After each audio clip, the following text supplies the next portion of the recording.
कल्पना तिडके या रेसिपी मध्ये मी आपलं स्वागत करत आहे। आज आपण बनवणार आहोत पातोडची आमटी। गॅसवर पॅन तापत ठेवत आहे।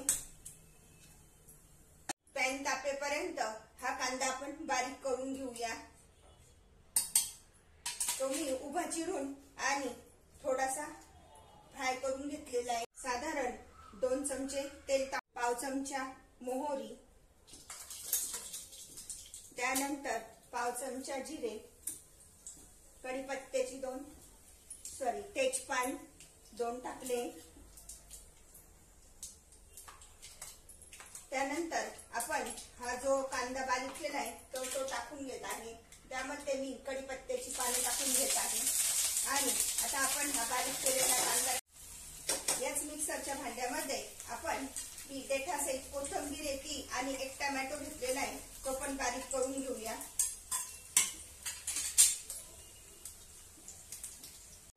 थोडासा परतून घेऊया आणि त्या कांद्यामध्येच मी आता टाकून घेत आहे हा बारीक केलेला टोमॅटो। प्रथम हे सगळं असं वाटण करून छानपैकी परतून घ्यायचं।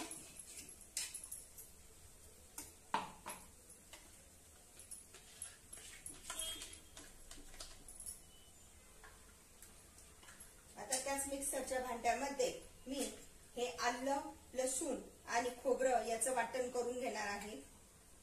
थोडंसं पाणी टाकून आपण याची पेस्ट बनवून घेऊया। तोपर्यंत आपला कांदा आणि टोमॅटो छान परते। आलं, लसूण आणि खोबऱ्याचं थोडीशी मी त्यामध्ये देठासहित कोथिंबीर पण घेतलेली आहे बारीक करण्यासाठी। आणि आता आपण हे सगळं साहित्य असं परतण्यासाठी ठेवूया।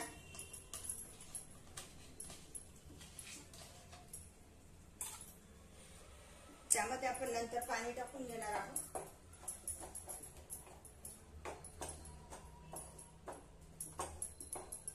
आता मी हे सगळं साहित्य एकत्र केलंय तर त्यामध्ये मी प्रमाणानुसार म्हणजे साधारण 1 चमचा मीठ टाकून घेत आहे। त्यानंतर हिंग, पाऊण चमचा धने पावडर, पाव चमचा हळद आणि अर्धा चमचा लाल तिखट। जर समजा आपल्याला वाटलं तर आपण म्हणजे जर तिखट आवडत असेल तर अजून आपण थोडंसं तिखट टाकू शकतो। अशा प्रकारे मी साधारण पाऊण चमचा आता यामध्ये लाल तिखट टाकले। त्यामध्ये आपले मसाले टाकून झाले तर आता आपण छानसं परतण्यासाठी ठेवूया। त्यासाठी मी त्यावर आता झाकण ठेवत आहे म्हणजे आपला मसाला छान परतला जाईल। आता आपला मसाला परततोय तोपर्यंत मी साईडला पाणी उकळायला ठेवत आहे। ही 1 वाटी मी डाळीचं पीठ घेतलेलं आहे। त्यामध्ये थोडंसं डाळीचं पीठ मी ठेवतेय। त्यानंतर त्यामध्ये 1 चमचा मीठ टाकून घेत आहे। त्यानंतर ओवा थोडासा हातावर हे करून तो टाकायचा आपल्याला। त्याच्यामध्ये हळद आणि थोडीशी धने पावडर, बस एवढंच साहित्य आपल्याला त्यामध्ये टाकायचंय। थोडेसे जिरे, अख्खे जिरे ते टाकून घेत आहे आणि आपण एकदम थोडं पाणी टाकून हे असं एकत्र करून घेऊन मळून घेणार आहोत। एकदम कमी साहित्यामध्ये आणि झटकीपट या अशा पातोडची आमटी तयार होते। जर आपल्याला वाटलं समजा थोडंसं आपल्याकडनं पाण्याचं हे जास्त झालंय तर त्यासाठी हे पीठ ठेवलेलं असतं। थोडं पीठ त्यामध्ये टाकायचं, म्हणून थोडंसं पीठ काढून ठेवायचं।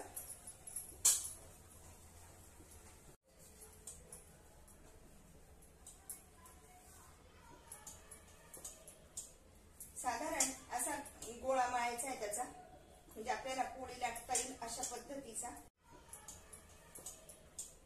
साधारण असा गोळा मळायचा आहे त्याचा, म्हणजे आपल्याला पोळी लाटता येईल अशा पद्धतीचा। हा गोळा छान असा तयार झालाय। आता त्याला मी 2 मिनिटं झाकून ठेवतेय। आपण मसाला बघूया आपला मसाला फ्राय झालाय की नाही तो। वाव, मस्त तेल पण छान सुटलंय. अशा प्रकारे ते पीठ मळेपर्यंतच आपल्या इकडे मसाला पण तयार होतो. आता आपण हे मिक्सरच्या भांड्यामध्ये थोडंसं पाणी टाकून घेतलंय आणि ते अगोदर टाकून देऊया याच्यामध्ये. आणि या पाण्याला छान अशी उकळी आली आहे तर गॅस बंद करून ते पाणी त्यामध्ये टाकूया. जर आपल्याला टाकायचं असेल तर आपण गरम पाणीच टाकायचंय, गार पाण्याचा वापर नाही करायचा आहे. अशा पद्धतीने आता छान अशी या पाण्याला उकळी येईल. पोळपाटावर तेल ओतून घेते, थोडस टाकायचं, पोळपाटाला तेल लावायचं आणि आता आपण हा जो झाकून ठेवलेला गोळा आहे तर तो मळून घेऊया. आपण पोळपाटाला थोडस तेल लावून घेणार आहोत. अशा पद्धतीने तेल लावून घ्यायचं आणि आता मी ही पोळी लाटून घेत आहे.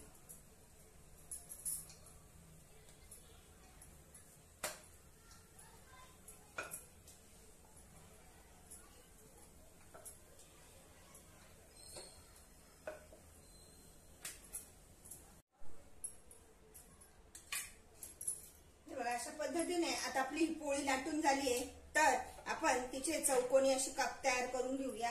आपल्या पाण्याला पण छान उकळी आली आहे. अशा पद्धतीने आपण खिशी न घेताच ही पातोडची आमटी बनवत आहोत. अशा पद्धतीने आपण चौकोनी आकाराचे काप तयार करायचे.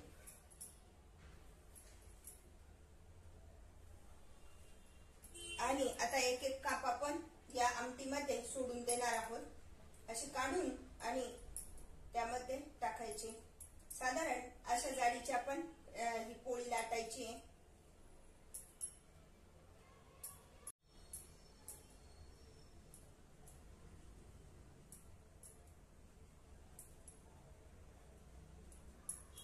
पाण्याला उकळी आल्यानंतर सोडल्यामुळे ते एकमेकांना चिपकत नाही, त्यामुळे पाण्याला चांगली उकळी येऊ द्यायची आणि नंतर त्यामध्ये असे हे चौकोनी काप टाकायचे.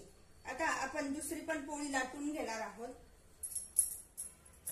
अशा पद्धतीने मी आता याच्या 2 छोट्या छोट्या पोळ्या तयार केल्या होत्या.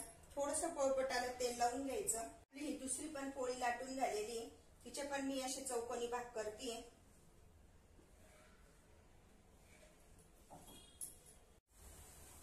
अशा पद्धतीने आता छान अशी उकळी आली आहे. एकदा आपण हलवून देऊया. वाव, मस्त आहे ना, एकदम छान तरंगत आहे. आणि आता आपण 5 मिनिटं छान असं शिजून घेऊया. त्यासाठी त्यावर झाकण ठेवून मध्यम आचेवर आपण शिजून घेणार आहोत. आपली भाजी कशी झाली ते छान मस्त पण याच्यावर छान अशी 5 मिनिटं शिजू द्यायची. आता आपण चेक करूया. रस्सा पण छान घट्ट झाला एकदम. जास्त पण सारखं सारखं पाणी नाही टाकायचं आणि जर पाणी टाकायचं असेल तर गरम पाणी टाकायचं. गरम पाण्याचा वापर करायचा. आता आपण चेक करूया. वाव, मस्त शिजली आहे आणि तरी पण खूप छान आली. पाणी पण टाकायची गरज नाही आपल्याला. आता मग त्यामध्ये मी टाकून घेत आहे बारीक चिरलेली कोथिंबीर. आपण ही आमटी पोळी भातासोबत खाऊ शकतो. आपली आमटी छान शिजली आहे. आता आपण गॅस बंद करूया. मी मसाल्यांचा वापर करून बनवा पातोडची आमटी. अशा प्रकारची आमटी तुम्ही पण बनवा आणि मला मात्र कळवा कशी झाली ते. लाईक अँड सबस्क्राईब करायला विसरू नका. पुन्हा आपण भेटूया नवीन रेसिपीसह. थँक्यू.